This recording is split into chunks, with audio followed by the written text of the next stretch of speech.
The question at the heart of Paul's second letter to the Corinthian church is the question of what really is the gospel and what is gospel-centered ministry.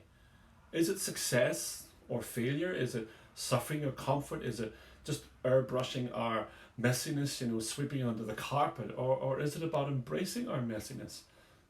Is it faithful endurance in hardship, or is it somehow escaping from hardship?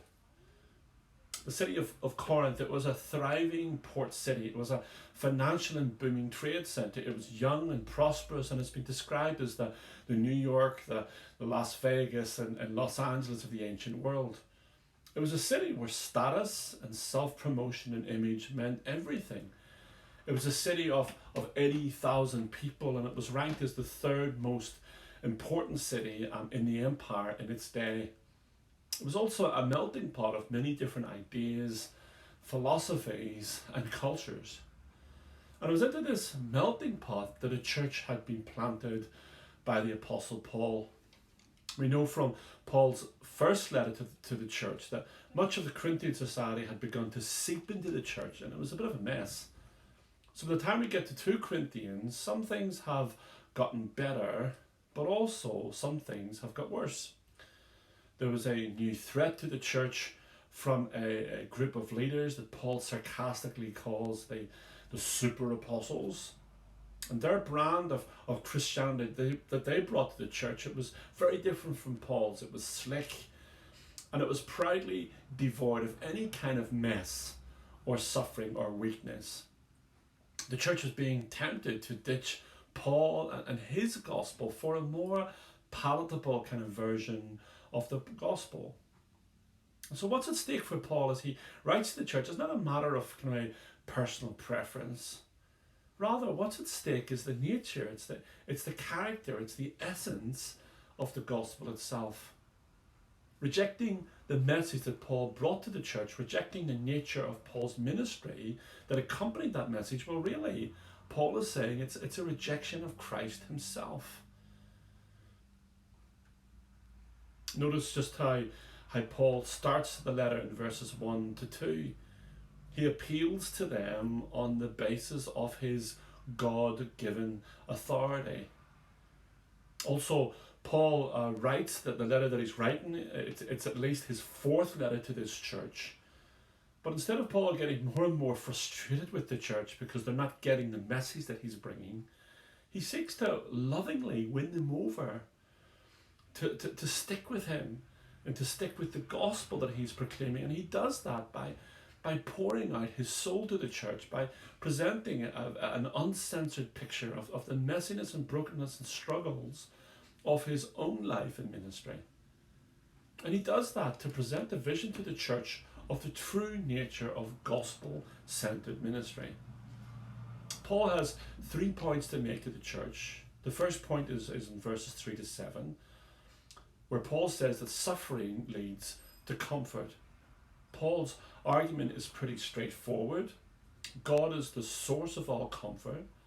He is the Father of mercies and the God of all comfort. And so when we're going through tough times, we can turn to him confidently for comfort. And he comforts us, and he comforts us so that we might be able to comfort others. How does God in fact comfort us? Well, he does that directly through an inner strengthening by the Holy Spirit, who is called in John's Gospel, the Comforter. God also comforts us through his word. God also comforts us, through other people. And ultimately, God is comforting us so that we might be a comfort to others. Paul's second point is in verses 8 to 10. Suffering leads us to be dependent and to be more dependent upon God. God had brought Paul to the point where he felt so completely out of his depth, where he despaired of life itself, so that he could depend more on a God who doesn't just rescue from affliction and despair, but also who rescues from death itself.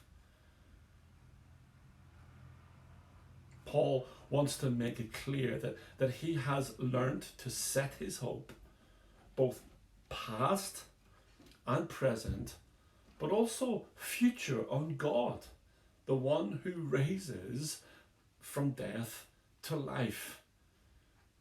Suffering, it's meant to awaken us and increase our dependence upon God.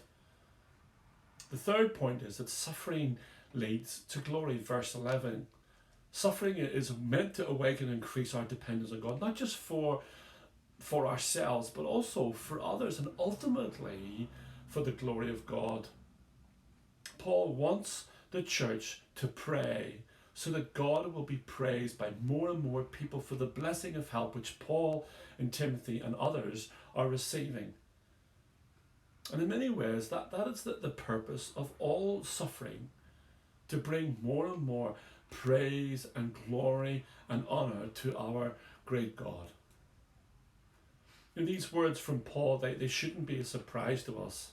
And when we consider all the blessings that we have received through Christ's suffering on the cross, we should expect that God will use suffering to bring blessing into our lives and into the lives of others, and also to bring glory to his name. Saying no to suffering, especially to suffering for the sake of Christ, well, it's saying no to Christ, and it's saying no to his purposes in our lives. Suffering leads us to comfort. Suffering awakens us and increases our dependence upon God. And ultimately, suffering leads to glory.